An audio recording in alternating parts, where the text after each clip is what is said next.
Good morning students. Class 11-12 के students के लिए English grammar synthesis of simple sentences के अंतर्गत आज मैं Prabhat Srivastava lecturer Sardar Singh convent college use of nominative absolute ये पढ़ाऊंगा कि सिंथेसिस करते समय सिंपल सेंटेंस को जब हम सिंपल सेंटेंस में जोड़ते हैं तो उनमें नॉमिनेटिव एब्सोल्यूट का क्या यूज होता है, किस प्रकार से नॉमिनेटिव एब्सोल्यूट मेथड के द्वारा हम सिंपल सेंटेंसेस को जोड़ते हैं। तो आप देख रहे हैं there are 3 examples, example 1, 2 and 3। अब मैंने लिखा है सेपरेट एंड कंबाइंड।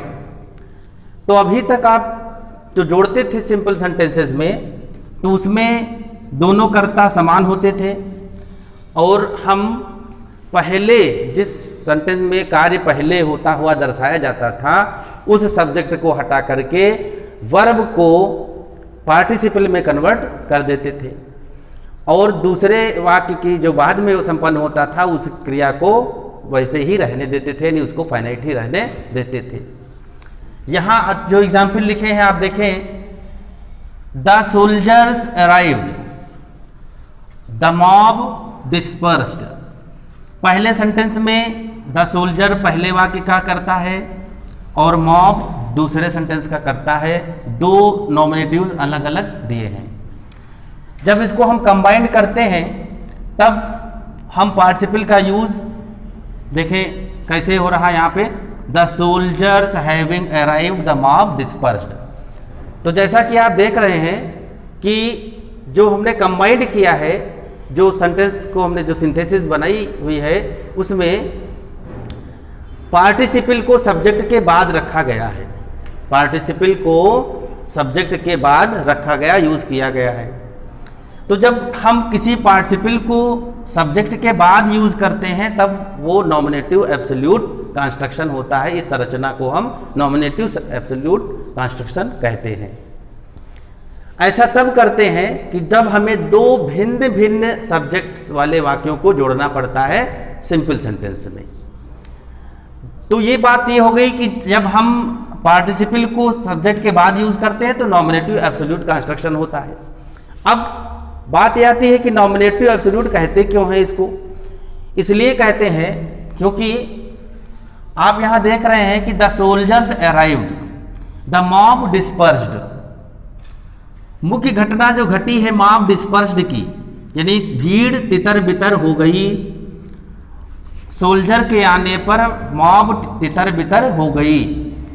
तो यहां पर जो सोल्जर है उसका इस डिस्पर्स्ड वर्ब पर कोई प्रभाव नहीं पड़ रहा है। ऐसा कह लेंगे कि जो डिस्पर्स्ड वर्ब है इसका प्रभाव इस कर्ता पर नहीं पड़ रहा है, यानी ये जो नॉमिनेटिव है इस पर, इस जो मेन वर्ब जो फाइनाइट वर्ब है इसका कोई प्रभाव इस कर्ता पर नहीं पड़ रहा है। ये नॉमिनेटिव एब्सोल्यूट माने स्वतंत्र, ये कर्ता पूर्णतः स्वतंत्र रहा, इसलिए इसको नॉमिनेटिव एब्सोल्यूट कहते हैं। और सिर्फ इसका कार्य कारण बताने तक सीमित रहा, क्योंकि जब हम सब्जेक्ट के बाद वो लगा दिया पार्टिसिपल तो अब इसका अर्थ क्या हो जाएगा कि सिपाहियों के आने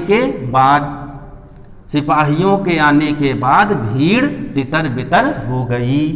तो जो तितर बितर यूज हुआ था, डिस्पर्स्ड यूज हुआ था, पास्ट पार्टिसिपल फॉर्म जो फाइनाइट वर्ब है, इस फाइनाइट वर्ब का प्रभाव या इफेक्ट सोल्जर पर नहीं पड़ा, जो कि आपके पहले सेंटेंस का नॉमिनेटिव था या कर्ता था, और ये पूरी तरह से एब्सोल्यूट रहा, स्वतंत्र रहा। इसलिए इसको हम नॉमिनेटिव एब्सोल्यूट कहते हैं।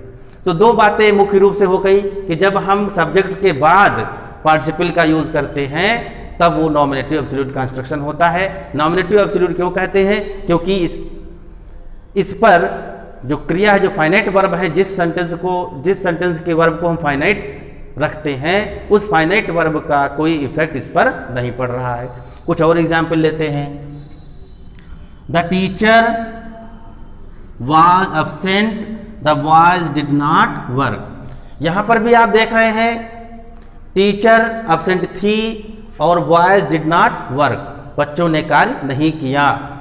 तो मुख्य कार्य ये हुआ बच्चों ने कार्य नहीं किया और शिक्षक absent थी। अब इसको जो कंस्ट्रक्शन जो कंबाइंड वाला देखें, द टीचर, ये बीइंग जो ये पार्टिसिपल यूज हुआ है वो सब्जेक्ट के बाद यूज हुआ है। द टीचर बीइंग कामा लगाया है और the boys did not work. तो ये डिड नॉट वर्क जो ये फाइनाइट वर्ब है, इस क्रिया का टीचर पर कोई प्रभाव नहीं पड़ता। ये द टीचर है नॉमिनेटिव एब्सोल्यूट, यानी ऐसा करता जो स्वतंत्र रहा। तीसरा लेते हैं, the commander was shot, commander को गोली मारी गई। द आर्मी रैन अवे, और आर्मी भाग गई। यहां पर भी आप देख रहे हैं, the commander having been shot, the army ran away. Commander के बाद ये पार्टिसिपल का यूज किया गया है, परफेक्ट पार्टिसिपल। ये बीन का यूज इसलिए किया गया है क्योंकि ये सेंटेंस पैसिव वॉइस में था। तो जब सेंटेंस पैसिव वॉइस में हो, यानी हेल्पिंग वर्ब के साथ साथ वर्ब की मेन वर्ब भी दी हो, पैसिव फॉर्म में हो, पैसिव कंस्ट्रक्शन हो, तब आप हैविंग के बाद बीन का यूज करेंगे। सब्जेक्ट के बाद पार्टिसिपल कामा लगाएंगे और बाद में होने वाला कार्य को लिख देंगे, तब ये नॉमिनेटिव एब्सोल्यूट कंस्ट्रक्शन होगा। इस तरह से हम देखते हैं कि द सोल्जर और मॉब दो डिफरेंट सब्जेक्ट्स थे, द टीचर और बॉयज दो डिफरेंट सब्जेक्ट्स थे, और यहाँ पर कमांडर और आर्मी ये दो डिफरेंट सब्जेक्ट्स थे।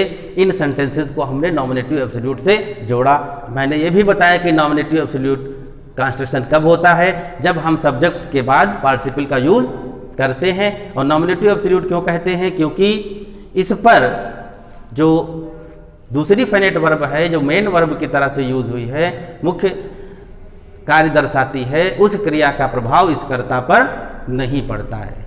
कुछ और एग्जाम्पल्स लेंगे।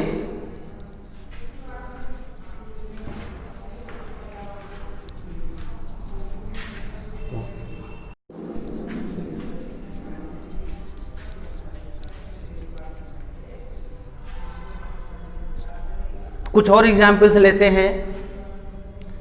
यहां लिखा है द सन रोज, और यहां है the birds came out of their nests. The sun rose, the birds came out of their nests. यहां देखें कि पहला जो सेंटेंस है उसका सब्जेक्ट आपका सन है, और दूसरा जो सेंटेंस लिखा है उसका सब्जेक्ट है बर्ड्स। तो जैसा कि हमने बताया था, ये भी नॉमिनेटिव एब्सोल्यूट कंस्ट्रक्शन वाला सेंटेंस है, क्योंकि दोनों सब्जेक्ट अलग अलग हैं, और एक जो सेंटेंस है वो सिर्फ कारण शो कर रहा है कि जब birds came out of there nest, जो चिड़िया बाहर निकली, वो किस लिए निकली, क्योंकि सूर्य निकला था।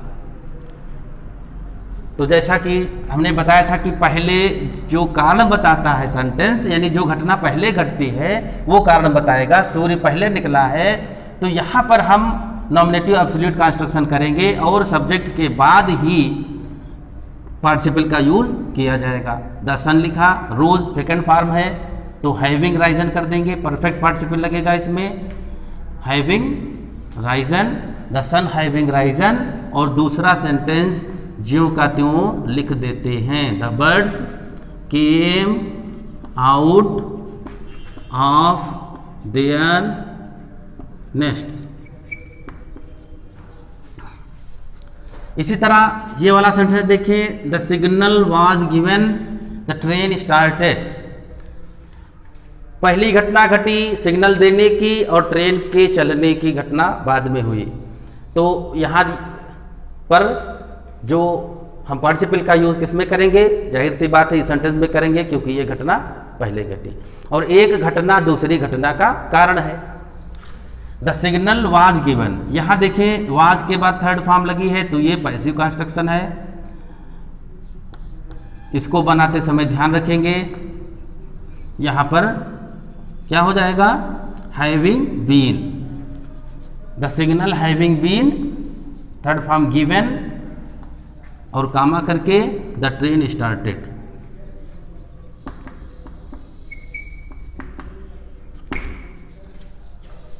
और देखें the rain was plentiful wheat is cheap. इसमें बी फार्म की वर्ब यूज हुई है, तो जब बी फार्म यूज होता है तो वहां बीइंग करते हैं। और यहां भी आप देख रहे हैं कि रेन प्लेंटीफुल थी, बहुतायत में हुई बारिश, और इसका परिणाम क्या हुआ, वीट इज चीप। तो एक कारण हुआ, एक परिणाम। जब कारण और परिणाम शो होते हैं और सब्जेक्ट अलग अलग हो तो ऐसे ही वाक्यों में हम नॉमिनेटिव एब्सोल्यूट का यूज करते हैं। अब तक आप लोग समझ गए होंगे कि नॉमिनेटिव एब्सोल्यूट कंस्ट्रक्शन से वाक्यों को किस प्रकार जोड़ा जाता है। द रेन, ये बी कंस्ट्रक्शन वाली है, तो बी फार्म की वर्ब है, तो बीइंग, द रेन बीइंग लिख देंगे प्लेंटीफुल वीट इज चीप। कोई बहुत मुश्किल काम नहीं है, केवल ये आपको समझना है कि जब सब्जेक्ट अलग अलग दिखते हैं दोनों के, दोनों वाक्यों के 2 या 3 वाक्य हैं, सब्जेक्ट अगर अलग अलग हैं तो हम नॉमिनेटिव एब्सोल्यूट की सहायता से, नॉमिनेटिव एब्सोल्यूट कंस्ट्रक्शन से वाक्यों को जोड़ते हैं। यहां देखें, पहला सब्जेक्ट आपका इट है और दूसरा है आई। पहला वाक्य कहता है इट वॉज नवंबर, नवंबर की बात थी, नवंबर का समय था। I went to meet my friend, और मैं अपने मित्र से मिलने गया। तो मित्र से मिलने की घटना बाद में हुई, पहले घटना नवंबर, सूचना दे रहा है। ये भी बी फार्म की वर्ब है, इट यूज करेंगे, यहां पर बीइंग हो जाएगा। It being November I went to meet my friend. तो स्टूडेंट्स, आप लोगों ने देखा कि किस तरह से हमने नॉमिनेटिव एब्सोल्यूट का यूज करके 2 सिंपल सेंटेंसेस को एक सिंपल सेंटेंस में जोड़ा है या बनाया है, कन्वर्ट किया है, और बड़ी आसानी से हमने बताने का प्रयास किया है। आई होप आप लोग ने अच्छी तरह से समझा होगा। आपकी जो ग्रामर की बुक है उसमें ये एक्सरसाइज दी हुई होगी, नॉमिनेटिव एब्सोल्यूट वाली, सिंथेसिस वाले चैप्टर में, सिंपल सेंटेंस वाले सिंथेसिस का जो चैप्टर है सिंपल से सिंपल जोड़ने में, उसमें एक विधि ये दी गई होगी, by the use of nominative absolute. Exercise book में जाइएगा, एक्सरसाइज करिएगा, प्रैक्टिस करते रहें घर में, ताकि आपकी जो पकड़ है ग्रामर में वो बनी रहे। Thank you.